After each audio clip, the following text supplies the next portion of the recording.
Assalamualaikum warahmatullahi wabarakatuh.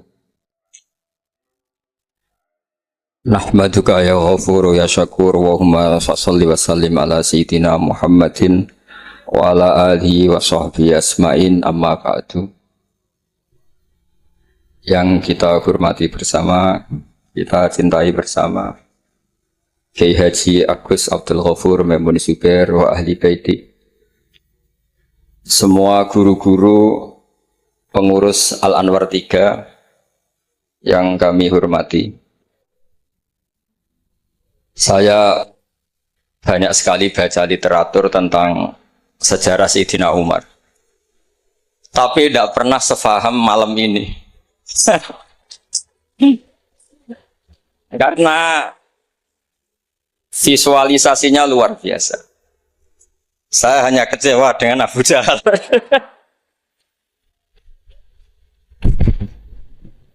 Nah, sopan tadi.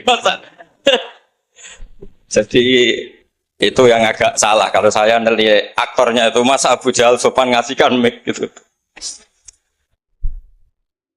Jadi saya baru ini benar-benar memahami tentang Tarikh Umar. Saya mohon sama Gus Zofur untuk menerjemah semua teks-teks Arab tadi yang jadi dialek dalam drama. Saya tidak tahu apa itu tadi pakai bahasa Fusha, apa Ami, apa Suki, tidak tahu. Yang jelas semuanya percaya diri.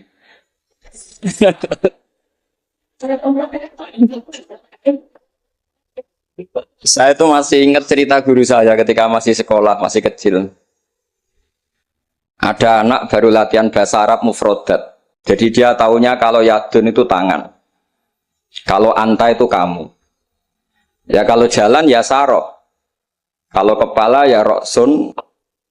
Kalau saya ya ana. Ketika dia baru ahli mufrodat, di Arab kepalanya diusap-usap sama orang Arab.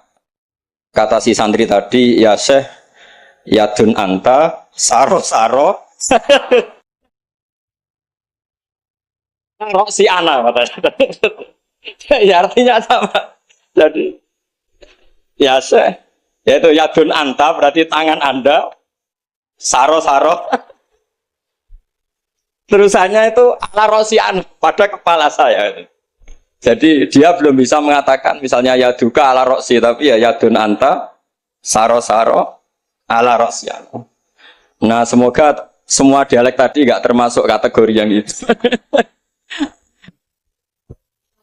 Saya dulu sekolah kakak kelasnya Gus Zofur itu ya punya teman kalau dimarahi di kelas itu bilang, Gus tadi saya dimarahi di depan alladzina aja. Jadi apa maknanya alladzina katanya? Katanya di depan orang apa? Banyak. Karena setiap ngaji alladzina wong akeh. Jadi kalau dimarahi di depan publik berarti dimarahi di depan alladzina.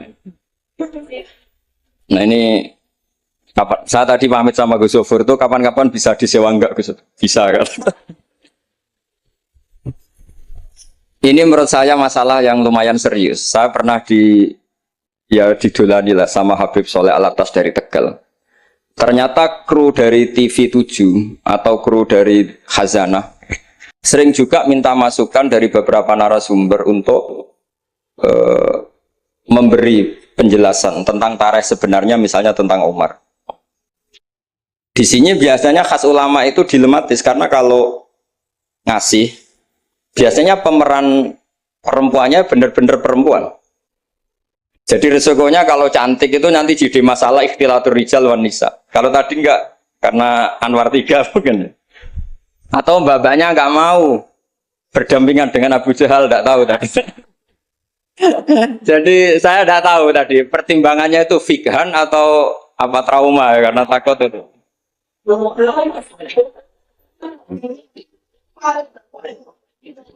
Para adik-adik santri yang saya cintai, saya bersyukur sekali karena saya biasanya nggak pernah mengacara mau itu hasanah, ini mutor ya, karena yang merintahkan guru kita yaitu Kiai Haji Agus Abdul Ghafur. Begini, saya punya usul pada anak-anak. Saya bagaimanapun sangat mencintai Pondok Al Anwar. Saya usul sama anak-anak, terutama yang putra ya, supaya tetap menghafal fikih. Jadi kalaupun ditakdir nggak bisa berbahasa Arab kayak tadi, kayak Abu Jahal dan siapa tadi, Sayyid Hamzah dan sebagainya, setidaknya menghafal ahkam fikih, al-ahkam al-fikih. Jadi saya mohon muhafadzahnya itu tidak hanya Quran lafdzon wa tilawatan, tapi menghafal ahkam. Ini penting sekali karena kelebihan kita di kampus. Ini pengalaman saya kerja di kampus. Keunggulan kita adalah kita ini hafal kepastian hukum fikih. Jadi misalnya Kangkang harus hafal meskipun nggak bisa baca teksnya, kalau iddatul mutafa'an hazaujuha itu arba'ata asyuri wa asyra. Kalau dia min dawatil hamli wa ulatul ahmali ajaluhunna ayyatu'na hamlahun dan sebagainya dan sebagainya. Ini penting sekali karena ternyata yang saya baca, beberapa orientalis atau beberapa orang barat itu masuk Islam itu karena Islam itu dianggap hukumnya itu detail. Termasuk mengatur pernikahan, perceraian, tata kelola ekonomi, tata kelola negara dan sebagainya dan sebagainya. Saya pernah ditanya menyangkut ekstremis. Kalau dalam bab dosa besar misalnya, akbarul kabair ba'dal isyrak billah adalah qatlul mu'min. Jadi dosa terbesar setelah isyrak billah adalah qatlul mu'min, membunuh orang mukmin. Lalu pertanyaannya adalah, kita hidup di negara Indonesia yang penjahatnya ya mukmin atau muslim, yang kadang premannya juga mukmin juga muslim. Lalu kalau kita membela diri, duel gitu dengan penjahat, lalu kita akhirnya membunuh si penjahat tadi, apakah masuk ayat wa may yaqtul mu'minam muta'ammidan karena dia orang mukmin? Jawabannya adalah kitab fikih itu menyediakan bab namanya kitabus siyal, bahwa mangkutila duna mali fahuwa syahid, mangkutila duna ahli fahuwa syahid. Orang yang duel dengan penjahat kemudian dia mati adalah dia mati syahid. Dan dia kalau terpaksa membunuh, tentu ada aturan-aturannya ya, dengan tertib yang ditentukan di kitab-kitab fikih. Itu penjahatnya damnya itu muhaddar, sehingga dia tidak kena kisos si sahibul bait tadi yang punya rumah tadi. Sehingga dengan fikih-fikih yang detail saya harapkan santri sarang, karena dulu Mbah Zubair itu ma'ruf bil faqih. Saya sering kalau ngajar cerita bahwa misalnya Gus Yofur ngaji sama Mbah Mun ngaji sama Mbah Zubair ngaji sama Mbah Fakih Mas Kumambang, Mbah Fakih ngaji sama Mbah Mahfud Termas. Lah Mbah Mahfud ini muridnya Sayyid Abi Bakar Sato, Sohibul Li'anah. Sayyid Abi Bakar Sato punya kakak namanya Sayyid Umar Sato. Itu dulu kiainya mbahnya Mbah Mun itu, Ahmad Su'aibin. Itu dulu berwasiat kalau ngojlok adiknya Sayyid Abi Bakar Sato yang punya kitab I'anah itu, serana gunane mulang kitab gede-gede, yang penting apal. Akhirnya kita ini korban konsepnya Sayyid Umar, jadi disuruh muhafadzah. Karena memang harus hafal, jadi mahfudot saat tadi jagoan sama Gus Sofur, apa ingat ketika dulu muhafadzah? Karena kalau kita muhafadzahnya alfiyah itu gurunya bisa kita akali. Kalau kita pura-pura guru itu biasanya malu nyemak pakai kitab karena dikira nanti tidak hafal. Akhirnya murid-murid tahu, mesti kebut ya Gus, enggak mesti bingung.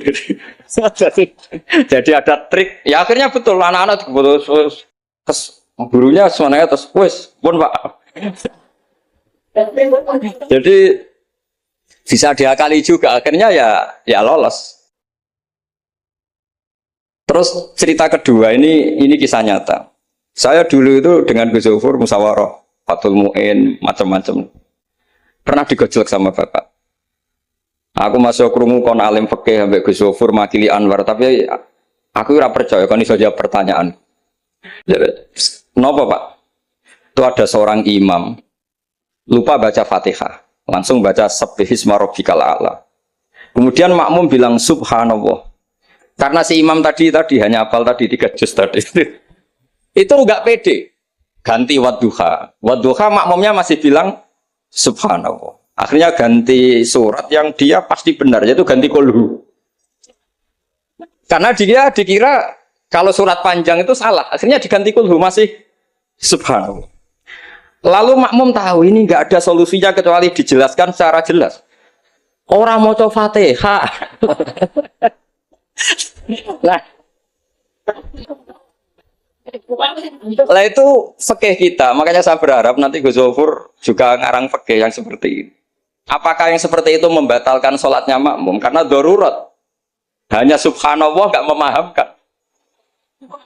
Dia mau tidak mau harus ngomong. Kalau masalahnya itu udah baca Fatihah.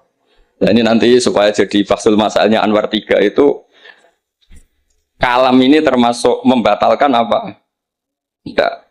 Karena kalau cari padanan ayat Quran tentang Fatihah juga tidak yakin imamnya paham. Misalnya pura-pura baca walaqad atainaka sab'am minal mathani yang artinya Fatihah juga saya yakin imamnya juga gak paham. Jadi ini ada masail-masail fikih yang setelah ditanyakan memang fikih dulu itu tidak memuat. Kita harus kreatif, tapi bukan berarti merasa istihad untuk jawab beberapa pertanyaan. Terus cerita keempat, ini tentang guyonan-guyonan ilmiah. Dulu itu kata Mbah Mun itu sering cerita, dan ini etika modern ya. Kebetulan norma modern dalam dunia akademik seperti ini, yaitu skeptisme. Jadi orang itu harus agak ragu kalau dengan pendapatnya. Ada seorang alim itu yakin kalau orang naik bulan itu tidak mungkin, karena dia percaya dengan teks Al-Qamar itu fisama irobiah. Tapi kata muridnya, itu Kiai Kudus, semuanya dua-duanya Kiai Kudus, itu Kiai terkenal semua. Kalau menurut muridnya, pokoknya mungkin ya. Orang mungkin, terus dia cerita kola Rasulullah gini, panjang lebar. Itu bantah-bantahan itu sampai 3 jam, sampai dekati fajar. Setelah dekati fajar, kata gurunya, pokoknya coraku gak mungkin. Terus muridnya bilang, alhamdulillah, ya ampun, bukan apa-apa. Gurunya janggal. Kenapa kamu sekarang taslim, padahal mulai tadi kamu terus bantah saya? Karena guru saya sudah bilang menurut saya. Itu haknya guru, kalau bilang menurut saya. Tadi Anda bilang, Pak Guru bilang kola Rasulullah. Itu Rasulullah itu milik kita semua. Jangan-jangan tafsir guru salah. Makanya saya bantah terus. Jadi itu unik. Tapi kalau sudah menurut saya, ya sudah itu menurut guru. Kalau tapi bilang kalau kola Rasulullah gini-gini, bisa saja guru salah dalam menafsirkan kola Rasul. Ini penting sekali dalam ulumul Quranmu. Saya yakin Gus Zofur lebih tahu. Misalnya begini. Saya sering kali digugat oleh para saintis. Pak Bahak, dalam proses embriologi itu tidak ada min alakid segumpal darah. Yang ada dalam embriologi itu, alak itu ya semacam zigot yang nempel di dinding rahim. Kemudian itu yang nanti jadi janin. Kalau segumpal darah ya orang keguguran. Nah, terus saya tanya, apa ada di Quran itu segumpal darah? Kata dia ada min alakin. Saya bilang, saya ini hafal Quran, tidak ada kata segumpal darah. Kalau min alakin ada kata saya. Terus, tapi kata kiai-kiai itu begitu apa? Ya tapi tetap Qurannya itu min alakin, bukan segumpal darah. Yang ada segumpal darah itu terjemahannya, bukan Qurannya kata saya. Ini penting saya utarakan. Nanti kalau terbukti secara sains bahwa nggak ada proses embriologi itu segumpal darah, itu yang salah bukan Qurannya, tapi kita yang mengartikan bahwa alagen itu segumpal darah. Sehingga kalau kamu mengartikan alagen segumpal darah, kamu harus bilang ini menurut saya, bukan menurut Allah dan Rasul. Nanti kalau kamu bilang segumpal darah menurut Allah dan Rasul, berarti kalau penelitiannya salah, yang salah Allah dan Rasul. Meskipun tentu sesuai ilmu balaghah bisa saja min alagen benar-benar maknanya segumpal darah, karena untuk litahjin atau untuk litakbeh supaya manusia tidak sombong, diceritakan dia diciptakan sejenis segumpal apa? Darah, bukan harus materinya dari segumpal darah tapi sejenis itu. Ya untuk supaya manusia tidak sombong. Bisa saja kalau secara balaghah demikian. Ini kembali ke Umar tadi, saya ketika melihat drama Umar tuh, Sayyidina Umar itu berkali-kali punya pendapat. Karena beliau tuh sering solid, sering akurat, sampai penggemar beliau mengintikan hadza mar'a Allah wa ra'a Umar. Hadza mar'a Allah wa ra'a Umar. Ini pendapat Allah dan pendapat Umar. Sampai Sayyidina Umar marah besar, la taqulu hadza hukmu wa ra'a hukmu Umar, walakin qulu hadza hukmu Umar. In kana sawaban fa min Allah wa in kana khata'an fa min Umar. Kamu jangan mengatakan kalau ini pendapat Allah, tapi katakan pendapat Umar. Jadi kalau benar ya minallah, kalau salah dari apa? Umar. Tapi sekarang banyak beberapa organisasi ekstrim yang semuanya itu di atas namakan Allah. Mungkin Gus Zofur lebih tahu, lebih ngalami. Orang itu kalau benci seseorang yang kelas nasional, wah itu sudah dihujat, dimaki-maki. Kita yang menemani mereka itu juga dihujat. Wong fasik, wong keliru kok dikancani. Karena pikiran fikihnya adalah kita harus tafrik bainal haqqi wa bainal batil. Harus jelas ada demarkasi mana hak, mana apa? Batil. Itu fikih yang sementara kita pelajari. Sehingga mungkin orang enggak apa ya istilahnya akan menyalahkan lah. Saat kita bertemanan dengan orang yang macam-macam di Jakarta, apalagi orang liberal macam-macam. Tapi kalau sampean ngaji lagi di atas itu, misalnya belajar ilmu tasawuf, kita diajarkan, kalau kamu berteman sama orang dolim, ma tadri madza yuhtamu bih. Orang dolim itu kamu pun tidak tahu madza yuhtamu bih. Jangan-jangan dia yuhtamu bi husnil khotimah. Kamu juga nggak pernah tahu madza tuhtam.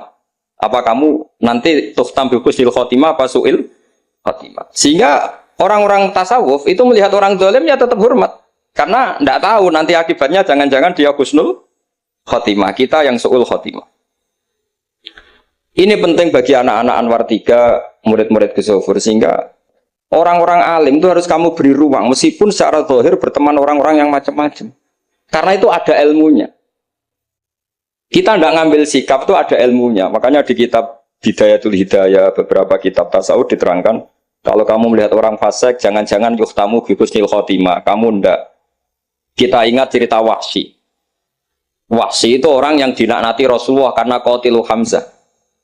Ketika Nabi aksara min la'nil kuffar, malah nazala qaulu ta'ala laisa laka minal amri apa? Syai'un aw yatuba alaihi.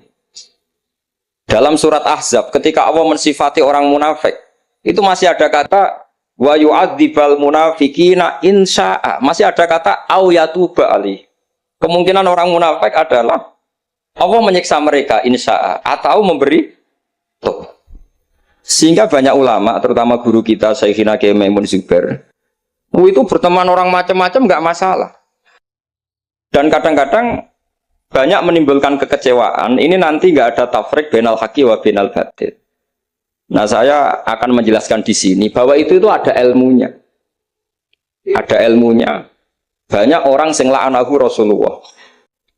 Bahkan da'a alaihi Rasulullah kayak Wahsy, kayak Khalid bin Walid. Kaifa yuflifu qaumun fa'alu bi'aihim hakadha. Zaman itu binabihim hakadha. Yaitu ketika Rasulullah perang Uhud itu syujja wajjuh wa kusirat rubaiyatu wa udmiyat lisatu. Ketika Nabi babak belur wajahnya, kata beliau, kaifa yuflihu qaumun fa'alu binabihim hakadha. Tapi apa yang terjadi? Justru Khalid bin Walid itu masuk Islam. Wahsy qatilu Hamzah juga masuk. Sehingga saya meskipun punya sikap, tentu saya sebagai orang punya pilihan gaya hidup. Mungkin saya nggak akrab lah kalau sama misalnya Mas Nusron itu. Tapi kalau Gus Zofur akrab. Tapi saya menghormati, itu pasti ada ilmunya. Saya jaga jarak ya ada ilmunya. Gus Zofur berteman juga ada ilmu. Nah, ini yang saya harapkan dari Anwar 3. Mohon ilmu ini diperkuat. Karena basis terkuat peradaban adalah ilmu. Ilmu menyediakan segalanya. Saya masih ingat Gus Mek Peloso itu akrab sama bapak saya. Karena beliau senang semaan. Kebetulan pendiri semaan Jantiko itu bapak sama Gus Mek. Jamiyah anti koler dulu awalnya. Selama-lama digenti Mantap. Terus di era putra-putranya digenti Tigrul Feeling. Itu kalau jagungan sama bapak itu beliau bilang intinya begini. Iya, nahi mungkar, kenal era gelem kok nahi mungkar. Oleh proses piye, oleh tarbiyah piye kenal era gelem. Meskipun tentu anak-anak tidak saya sarankan seperti Gus Mek, karena jadab Anda tidak mesti sukses kayak Gus Mek. Nah, itu kan resiko. Karena untuk sukses itu butuh keramat, butuh macam-macam lah. Kalau sampean latihan gitu pasti ditangkap keamanan itu. Karena itu masalah gitu kalau di pondok masalah. Tapi apapun itu, kita punya cukup khazanah ilmiah untuk melihat itu. Saya berkali-kali kalau acara di Pondok Hajan sering bilang, berteman orang fasik itu tidak boleh. Wa ingkana dasarin fajan dibu suratan. Kalau berteman orang fasik itu nggak boleh karena nanti ketularan fasik. Tapi kalau dibalik, pertanyaannya dibalik. Mbah niki membina orang fasik. Dan di antara membina tentu prosesnya itu berkawan macam-macam. Kalau dibalik itu menjadi haram apa halal? Bukan dibahasakan berteman orang fasik, tapi membina orang fasik. Ini penting saya utarakan karena khazanah kita itu banyak. Saya berharap ulumul Quran di sini sampai yang seperti itu. Saya beberapa kali belajar kitab Hayatus Sahabah. Di situ ada satu aplikasi Ahkam Al-Quran, baik yang fiqhud dakwah maupun fiqhul ahkam. Saya di situ yang paling saya kenang adalah cerita-cerita misalnya termasuk yang dikutip Habib Zain bin Sumit dalam kitab Al-Manhajus Sawi. Suatu saat ada ustadz, saking semangatnya nahi mungkar karena si Harun Rasid sering salah, didatangin. Kata si ustadz tadi, inni nasihun lak, famusyaddidun alika, fala tajidanna fi nafsika aliyya syai'an. Saya akan memberi nasihat Anda, tapi saya agak ekstrim, agak keras. Mohon kamu jangan tersinggung, Anda jangan tersinggung. Anda ya Amirul Mukminin jangan tersinggung. Tapi apa kata Amirul Mukminin Harun ar-Rasyid? Uskut ya jahil. Kamu ustadz bodoh. Terus fa inna Allaha ta'ala qad arsala man huwa khairun minka ila man huwa syarrun minni. Ini saya terpaksa bahasa Arab karena tadi takut kalah sama Abu Jahal tadi. Jadi ini mohon sekali ini kompetisi. Jadi kalau Abu Jahal saja bisa bahasa Arab, masa saya kiai tidak bisa bahasa Arab. Jadi saya tadi itu ya kan di Abu Jahal saja bisa bahasa Arab. Fasih lagi tadi. Yang saya kecewa dia sopan ngasihkan mic tadi. Duduknya sudah benar gak sopan tadi. Sudah benar jadi memerankan Abu Jahal memang harus gak sopan. Tapi semoga berakhir nanti diteruskan jadi Abu Jahal repot. Nah ini kata Harun ar-Rasyid. Inna Allaha ta'ala qad arsala man huwa khairum minka ila man huwa syarrun minni. Wa ma'a dzalika qala ta'ala faqula lahu qawlan layyinan la'allahu yatadzakkaru aw yakhsha. Tentu kita tahu Allah mengutus Musa dan Harun atau Musa saja yang populer. Musa itu man huwa khairun minka, tentu Musa itu lebih baik ketimbang Anda. Ila man huwa syarrun minni, tentu Fir'aun itu lebih buruk ketimbang saya. Itu saja masih ada aturan faqula lahu qawlan layyinan. Kamu harus ngomong yang halus. Kok kamu dakwai saya mau pakai kasar? Akhirnya si Fasakata tadi yang gurunya langsung ustadz, yang ustadz tadi langsung diam dan ngakui kalau Harun ar-Rasyid lebih alim ketimbang dia. Nah saya harapkan nanti ulumul Quran di setai 3 itu tidak sekedar mengenali mufrodat, tapi mengenali makna terjemah, juga makna yang bisa disimpulkan dari ayat-ayat Qur'aniyah. Sehingga nanti keyakinan saya ya, apapun berubahnya zaman, nanti Quran itu tetap bisa dibaca kalau cara maknani seperti itu. Tapi kalau Anda maknani mufrodat, resikonya adalah mufrodat yang disebut itu kadang sudah tidak ada. Yaitu tadi misalnya wal khayla wal biwala wal hamira litarukabuha wasina. Tentu sekarang kita naik Innova, kita naik mobil, bukan naik khayl, bukan naik biwala. Tapi kalau dimaknani secara tadi, pokoknya ada markup, ada tunggangan yang kita naiki, ada tunggangan. Dan kalau kita dapat nikmat tunggangan itu, kemudian kita syukur, litaslahu ala duhuri, ya yang penting sumatat guru nikmat rabbikum.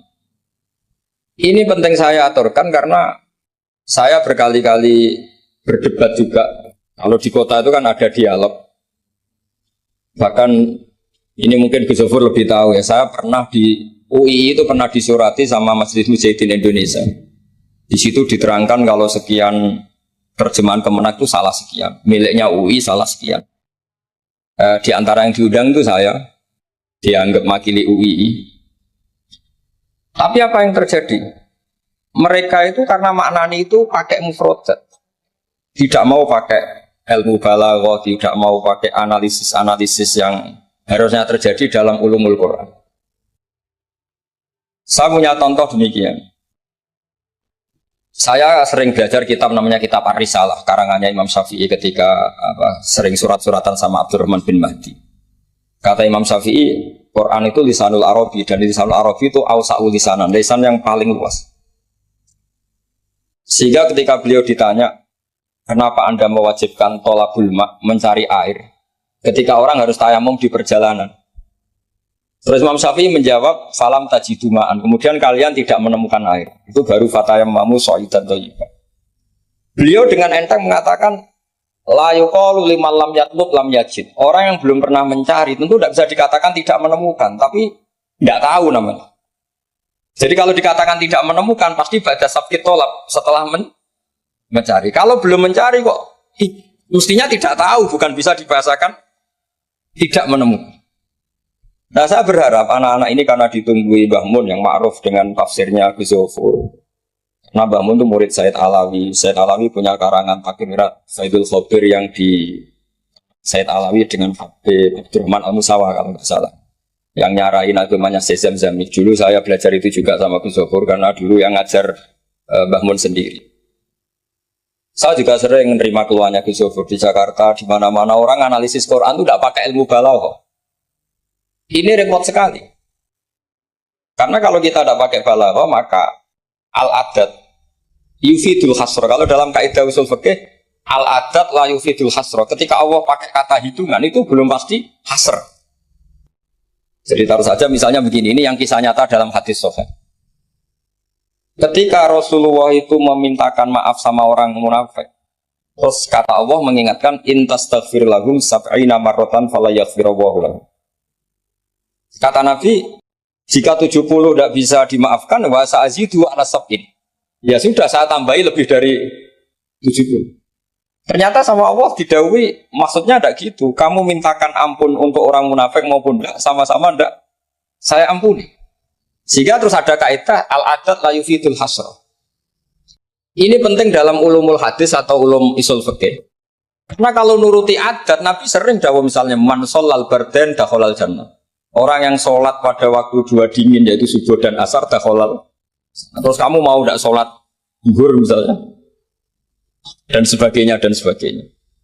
Nabi sering menyebut kebenaran misalnya kebaikan adalah ini. Terus kamu tidak akan melakukan kebaikan yang lain, tentu tidak mungkin. Ini masalah-masalah yang menurut saya serius semenjak ada banyak ormas-ormas yang sidik-sidik katanya kembali ke Quran dan apa? Hadis. Ya, tapi kalau guyonannya orang-orang pesantren, ya kamu saja yang kembali.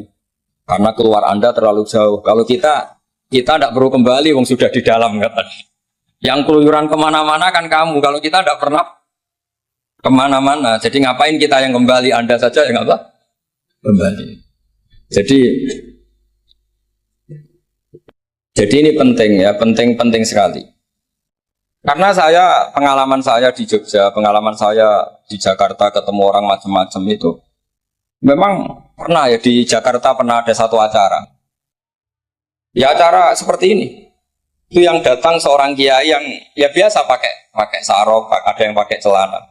Itu pas mulai pegang mic ada separuh hadirin keluar. Alasannya gampang. Belum enggak pakai sunah Rasul. Karena kiainya enggak cingkrang. Itu sudah keluar separuh. Ketika saya ditanya, Pak, kenapa Anda masih mendengarkan mereka? Mereka tidak mengikuti sunnah Rasul, mereka tidak cingkrang. Kata saya gini, Rasulullah itu hafal Quran. Dan kebetulan saya hafal. Jadi saya sudah mengikuti sunnah Rasul. Jadi kalau Anda ingin sunnah Rasul kayak saya harus hafal Quran. Kalau motong celana itu gampang. Kata saya. Kalau motong celana itu gampang. Kata saya. Itu kan murah sekali dan mudah. Itu mikir dia. Ternyata mereka bilang sunnah Rasul itu hanya jenggot, cingkrang, wayoh biar ada tambahnya itu. itu. Nah ini saya tantang anak-anak Anwar 3 supaya mengikuti sunnah Rasul yang keren, yang tantangannya berat, yaitu hafal berapa Gus tadi 3 juz itu. Itu saya tuh sering protes sama anak-anak. Itu nanti kalau ketemu malaikat Jibril, Anda dianggap mengikhtisar Quran. Masa Quran 30 juz jadi 3 juz. Itu kan kayak kitab Mukhtasar Jiddan dari kitab besar terus diringkes. Saya tidak bisa membayangkan kalau Anda nanti ditanya malaikat Jibril, kenapa Quran 1 turunkan 30 juz jadi 3 juz. Ya tapi Karena ya itu tadi, karena saya yakin Gus Zofur orang alim itu tadi kaidahnya itu malayudrokukulu, layudrokukulu. Kalau nggak bisa semua jangan sama sekali. Ini sekedar pengalaman untuk anak-anak. Kalau di pondok Quran itu sampai dari sekolah itu buatan berani. Karena dikira kayak sudah sampai 30 juz. Memang pondok Quran itu unik. Anak-anak itu bisa lanya juz 12, juz 13. Tapi juz amma itu tidak hafal. Karena ketika menghafalkan itu tidak kober ngapalkan yang juz amma. Memang hafal betul juz 7, juz 8. Tapi juz amma kadang nggak bisa, buat duha kadang nggak bisa. Imam Mitraweh kadang nggak bisa dia karena dia besar kober karena ngapalkan Quran itu kan berat. Pernah suatu saat saya itu tahlil jejer santrinya bapak. Dia tahlil kulhu, ojo tahlil kulhu. Itu juz 30, koyo apal 30 aja gitu. Jadi untuk baca kulhu itu memang harus urut setelah melewati juz 1, juz 2 sampai juz 3. Sampai seperti itu. Gayane maca kulhu kayak wis apal juz 30. Sehingga di pondok Quran tuh enggak ada yang berani terus juz 30 karena kesannya kan sudah. Iya, jadi itu tradisi yang mungkin iya, mungkin beda itu. Saya sendiri juga agak seneng kalau ada santri kok terus juz 30 itu kok melete itu kok sudah. Nah ternyata di sini saya ketemu santri-santri yang jurus juz 30 terus ini. Wah ini menurut saya ini agak masalah dalam tradisi saya ya, dalam tradisi kami. Jadi ya itu tadi karena cara pandangnya beda. Jadi cara pandangnya beda. Tapi saya berkeyakinan memang. Saya sering ketemu Gus Iit, adiknya Gus Zofur itu. Beliau sering cerita ke saya, Gus kalau bisa nanti sarang itu semacam kayak Islamic Center. Karena kita tahu semua kayak apa alimnya Gus Naji, kayak apa alimnya Gus Zofur, alimnya putra-putra Mbah Mun. Sesuai bidang spesifikasi ilmu masing-masing. Saya sering nasihati yai bahwa semuanya itu ada ilmunya. Tadi misalnya Anda tidak tegas sama orang fasik, itu ya ada ilmunya. Karena mungkin kita tawaduk la nadrima yuftamu bihi. Kita tidak tahu si fasik tadi yuftamu bi apa, kita tidak tahu. Kita sendiri nggak pernah yakin kalau kita nuftam misalnya bagus nih khotimah. Saya kalau di Jogja ketemu orang liberal, ketemu orang macam-macam, saya pakai ilmu itu. Tapi kalau saya ngaji di pesantren pakai ilmu at-tafriq bainal haqqi wa bainal batil. Kalau santri baik ya tak puji, kalau yang nggak baik ya. Tapi yang jelas nggak tak saboyong. Karena pondok saya bilang tidak punya adat boyong. Kata bapak, hak kena keramat. Santri sing beling dilalak boyong, tapi jogeman boyong gitu. Jadi berarti karena kalau musuhnya boyong berarti tidak keramat karena pakai kriteria fikih tadi pakai. Ini penting saya aturkan karena jangan sampai khazanah kearifan wali songo yang kancanan orang macam-macam. Ada 7 hari ya diterima, 40 hari ya diterima. Zaman itu ya nggak diterima sebagai khurafat bid'ah ya enggak. Sehingga menurut saya wali songo itu adalah panutan di mana itu semuanya diselesaikan bil ilmi. Bukan karena emosi aksi reaksi itu enggak, semuanya bil ilmi. Saya pernah baca kitab Al-Minanul Kubur karangannya Imam Sa'roni. Beliau cerita sebagian ilmu itu sudah keluar dari afdholiyah karena satu kondisi. Misalnya sebaiknya amal itu sirron. Tapi kenapa guru-guru kita Mbah Mun sendiri sering pengajian besar, Gus Zofur, banyak lah yang mau acara besar. Saya sampai sekarang nggak pernah punya acara besar. Wiling-wilingan saya yang pengagum sirron gitu. Tapi ternyata di kitab-kitab kita, kata Abdul Hasan Asyadili mengatakan a'linu bito atikum kama yatadzaharu ghairukum bil ma'asi. Maksiat di Jakarta di mana-mana begitu ekstrim, dangdut begitu terbuka, diiklankan besar-besaran. Tapi kalau pengajian nggak besar-besar, dulu itu pengajian itu nggak ada yang besar karena mahal. Dulu orang soleh itu ciri utamanya adalah khifatul ma'unah, biayanya sedikit. Sekarang karena mereka besar-besaran menyebarkan maksiat, kita akhirnya kata Abdul Hasan Asyadili, kamu kalau to'at harus iklan, a'linu bi to'atikum, kalau to'at harus dipertontonkan. Sehingga seneng saya misalnya tadi dipertontonkan anak-anak ahli bahasa Arab, sampai Abu Jahalnya saja bisa. Wah itu kan satu prestasi yang luar biasa. Kalau Abu Jahalnya saja alim, apalagi yang tidak Abu Jahal. Apalagi Abu Jahalnya tadi sopan. Wah itu bagus sekali itu. Itu pasti Abu Jahal kecewa itu diperankan orang yang sopan. Itu udah gue banget katanya. Itu pasti kecewa. Abu Jahal itu pasti kecewa. Jadi ini penting ya, karena kita punya guru yang al-mutabakhir seperti Mbah Mun, seperti Gus Zofur. Jadi kita harus baca kitab tuh banyak. Oke, ada haram yang kita tegas, ada halal yang kita tegas. Misal al-halalu bayyinun wal haramu bayyinun. Tapi selalu ada masalah yang wa bainahuma umurun mustabihatun. Ada sesuatu yang memang dari awalnya enggak jelas. Kalau sesuatu itu enggak jelas, kita harus bersikap enggak jelas. Jangan sesuatunya enggak jelas, kita sikapnya jelas. Ini penting kolaborasikan karena sekarang tuh orang banyak yang ekstrim dengan dalih ilmu. Kadang dengan dalih qala Allah Ta'ala, qala Rasulullah. Itu pesannya Sayyidina Umar. Kalau bisa jangan. Karena makna yang tasreh, makna yang eksplisit, makna yang sorry seperti itu, jangan-jangan subjektivitas Anda. Seperti tadi si Ustadz tadi ketika dia tegas, dia seakan-akan bawa mandat Tuhan kalau saya harus kulil haqqo walau kana murron misalnya seperti itu. Tapi setelah diingatkan Harun ar-Rasyid bahwa Musa yang termasuk afdalul khalqi tentu, termasuk orang-orang pilihan, ternyata masih disuruh sopan hanya kepada siapa? Fir'aun, yang jelas toh. Ini pelajaran bagi kita, makanya saya ketika datang di acara Mbak Najwa itu, mungkin yang saya agak beda, itu kalau Pak Quraisy Shihab kata Mbak Najwa itu kan kalau cerita nulis buku katanya kami, karena takut kalau bilang saya tidak mewakili guru-gurunya, tidak mewakili ulama-ulama dulu. Tapi kalau anak-anak Anwar 3 tidak harus seperti itu, boleh nggak apa-apa kata saya. Jagani nak salah itu, sing salah sampean tok. Itu kalau musonep ngarang kitab bilang kami, itu Gus Zofur ke bawah nanti. Jadi saya itu dalam konteks itu tidak sependapat. Karena resikonya tinggi sekali. Misalnya ngarang bahasa Arab bilang kami jebule tadi yadun anta saro-saro ala rosi anak gitu kan. Itu fatal sekali. Terus ini yang terakhir karena saya tabarruk sama para sahabat. Ketika tahun kedua tadi Gus Zofur menyinggung perang Badar. Ketika tahun kedua itu baru kedua dari Hijriah. Itu para sahabat itu sudah banyak yang hafal Quran dan faham, padahal baru tahun kedua. Yaitu yang bawa itu Mus'ab bin Umair. Itu ketika Rasulullah mau perang Badar dan istasyarah, meminta musyawarah sama orang-orang Ansor, istasyarah Ansor. Karena orang Ansor itu hanya punya kompensasi jika engkau ya Rasulullah ke Madinah, Yasrib dulu, maka kita akan melindungi engkau sebagaimana kita melindungi nisa'ana wa abna'ana. Tapi masalahnya perang Badar itu Rasulullah harus keluar dari Medina. Rasulullah sehingga khawatir jangan-jangan orang Ansor tidak berkomitmen dengan perjanjian itu karena itu di luar apa? Perjanjian karena sudah keluar dari Madinah.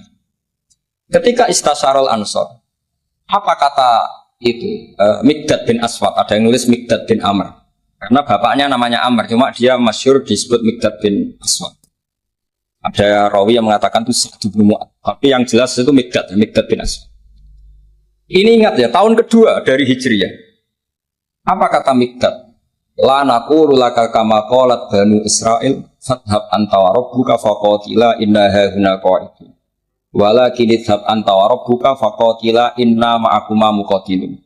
Ya Rasulullah, kamu jangan khawatir kalau kita-kita ini pecundang kayak orang Bani Israel. Orang Bani Israel itu kurang ajar sekali. Mereka yakin kalau Musa itu orang hebat. Dan tentu Allah adalah zat yang super. Ala kulli syai'in. Kalau Allah itu superior, kemudian kamu kenapa susah-susah ngajak kita? Buat jenengan sama Allah datang melawan Jababiro, tak tunggu beritanya. Itu kadang-kadang santri sekarang ya kayak Bani Israel. Itu kalau ngerti kiainya keramat, misalnya Gus Zofur lari seminar keramat, terus kiai itu juga serasa diaturi gitu. Jadi kadang keyakinan itu ya salah. Seperti tadi, Nabi Muhammad itu para pangeran, nak perang rasa dibantu, kan bisa melibatkan Jibril, Israel kan selesai. Itu bisa fatal kalau seperti itu.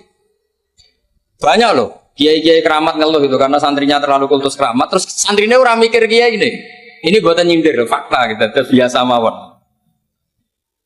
Dan terus menurut saya itu tradisi yang salah.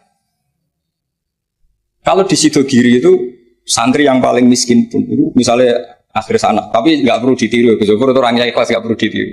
Itu misalnya santri 100 sih urunan 10.000-an, 20.000-an diaturkan gurunya. Karena adat Madura itu panen jagung ya gurunya punya hak, panen apa saja ya gurunya. Itu tidak nunggu kaya. Kalau adat Sarangan tidak nunggu jadi alumni, jadi kaya baru ingat kiainya. Itu kalau tepahan kiainya sudah meninggal kan terus repot gitu.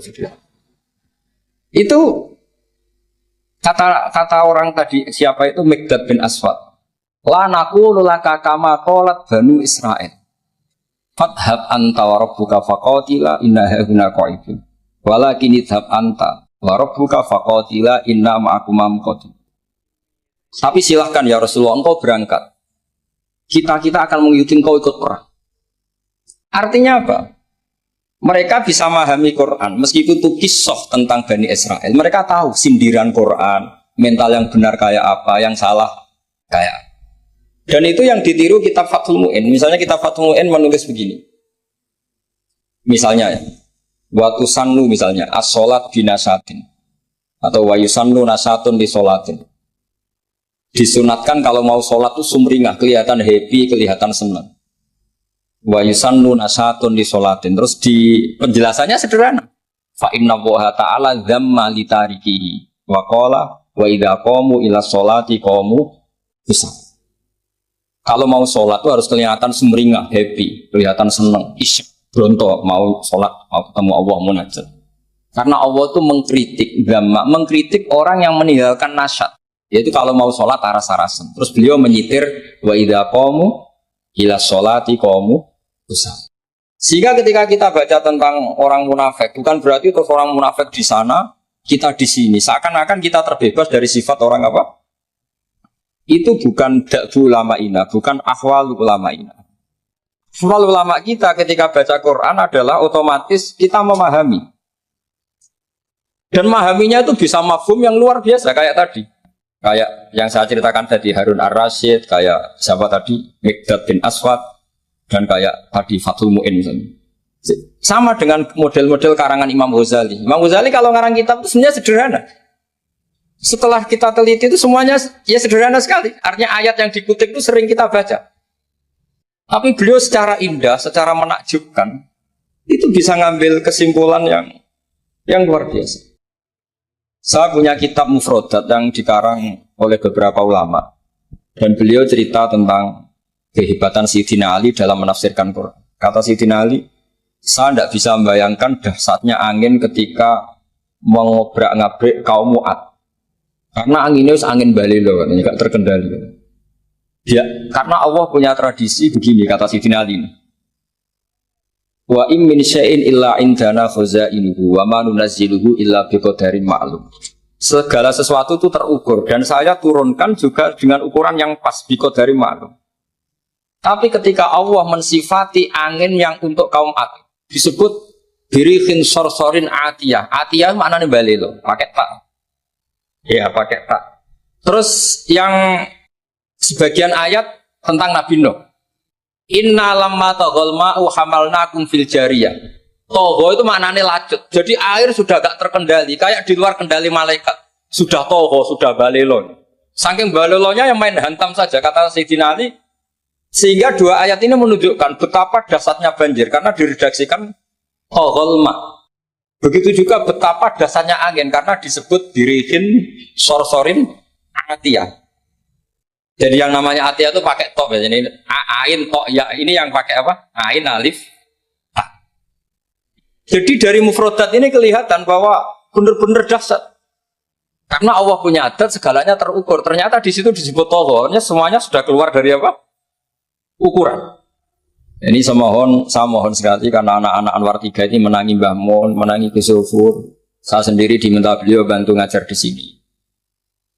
Jadi saya mohon sekali karena ini banyak ya nabi al-ilmi lah, banyak sumber-sumber ilmu. Tolong sekali dimanfaatkan yang baik. Terutama anak-anak yang di muhadharah ini kajian-kajian fikihnya itu harus dihafalkan. Karena hafal ini sanad kita. Dulu Mbah Mat itu ngaji sama Said Umar, kakaknya Said Abi Bakar Sato. Memang semua kitab itu harus mahfudz, harus dihafal. Saya sendiri dengan Gus Zufur itu yang mendapat barokah muhafadzah zaman sekolah. Dulu kalau nggak muhafadzah itu nggak naik. Tapi ya dulu bisa diakali ternyata itu. Dulu Mbak Fakih itu ahlinya Fa'ati. Jadi kalau ada orang anak gak naik ditanya. Song kena ramuga pening di terminal bah. Ngoten niku bapake terus diunggahno, kata beliau, nak nganti ning terminal dadi wong nakal aku sing kedosan. Mergo tadi mayu adi ilal haram nggih. Haram. Sehingga dulu masyhur kalau anak-anak tidak naik itu sudah kong kali kong. Mau nak takoki muni ning terminal yo. Karena kiai itu mesti pantangan. Taman kalau nggak percaya coba aja anak yang nakal mau boyong terus disowankan Gus Zofur. Gus, nak jenengan boyong balik mereman malih. Mikir, mesti kiai itu mikir. Tapi jangan pakai loh. Ini kan cerita dulu. Sehingga anak-anak yang nggak mukhafadhah itu mesti ada yang anak-anak lugu ditanya bapak. Kalau nggak naik ning dicong ini, masya Allah, alhamdulillah. Ya orang munggah tenan. Jadi cara pandang kiai itu unik. Makanya ilmunya kiai susah dianalisis ini karena unik. Ya seperti itu. Ya saya harap ilmu ini gak jadi gak jadi masalah bagi anda. Terus nanti anda menteror Pak Musonef. Awas Pak Musonef. Nah aku ramuga yang terminal. Udah bisa. Ya saya kira demikian. Semoga manfaat. Terus kalau ini ngapunten sangat sudah berbiasa, buatan sakit kalau acara-acara pidato, buatan sakit. Nak ngaji kalau biasa, nak ngaji rak ngerpek, wonten kitab terus moco. Tapi kalau seperti ini tuh temanya jadi bias. Tapi ya semoga tadi barokahnya Sayyidina Umar tadi kok. Saya jadi malu itu karena tadi Abu Jahal kok fase gitu, saya itu masih. Ya monggo doa bareng-bareng ya mugi-mugi pondok ini pondok sing mubarokan sing nafi'an untuk mati Rasulillah nasihan lillahi wa li rasulihi wa li kitabi wa li aimatil muslimin wa amatihim. Al-Fatihah. Bismillahirrahmanirrahim. Alhamdulillahi rabbil alamin arrahman. Ya kana abudu wa ya kana nasta'in. Shiratal mustaqim. Bismillahirrahmanirrahim. Nahmaduka ya ghafur ya syakur wa salli wa sallim ala nabiyyika. Shalli ala khalidika Ibrahim wa nabiyyika Musa Sofika Isa wa syukurika wa shalli ala anbiyika wa rasulika.